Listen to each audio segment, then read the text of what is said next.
தலைவா, உன் சிரிப்புக்கு பின்னாடி இவ்வளவு விஷயம் இருக்கா? அதாகப்பட்டது என்னவென்றால், டீமன் ஸ்லேயர் படத்துல அக்காசா சாகுறதுக்கு முன்னாடி டான்ஜிரோவை பார்த்து சிரிப்பாரு.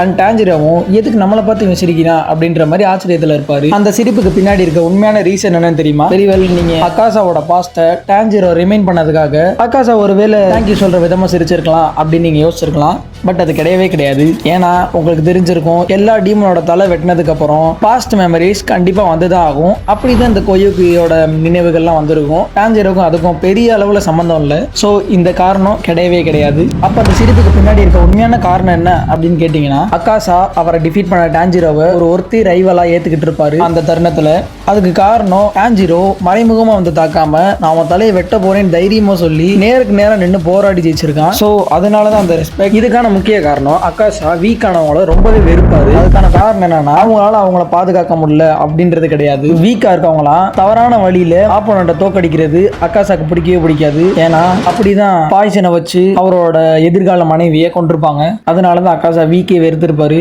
பட் டான்ஜிரோ அப்படி இல்லை, நேருக்கு நேரா மோதி இருக்காரு. ஸோ அக்காசாவோட ஸ்மைல் என்ன கன்வே பண்ண வருதுன்னா, தன்னை விட சக்தி வாய்ந்த எதிராளிய எச்சத்தனமான சூழ்ச்சி பண்ணி தோக்கடிக்கிறவங்க முன்னாடி நேருக்கு நேரா நின்று என் தலையை வெட்டின நீ ஒரு ஸ்ட்ராங் வாரியர் தான் அப்படின்னு அக்காசா டான்ஜிரோவை ரெஸ்பெக்ட் பண்ற விதமா அந்த சிரிப்பு சிரிச்சிருப்பாரு. நீங்க நல்லா அக்காசாவை கவனிச்சு பாத்தீங்கன்னா தெரியும், ரெங்கோகோடையும் நேருக்கு நேரா நேர்மையா தான் சண்டை போட்டிருப்பாரு. ஒழிய எந்த ஒரு கேவலமான மெத்தடையும் அவர் யூஸ் பண்ணிருக்க மாட்டாரு. அதனாலதான் எனக்கு இவரை ரொம்ப பிடிக்கும். ஸோ அந்த சீன் தியேட்டர்ல வரும்போது அக்காசாவை பார்த்து எனக்கு என்ன கேட்கணும்னு தோணுச்சுன்னா,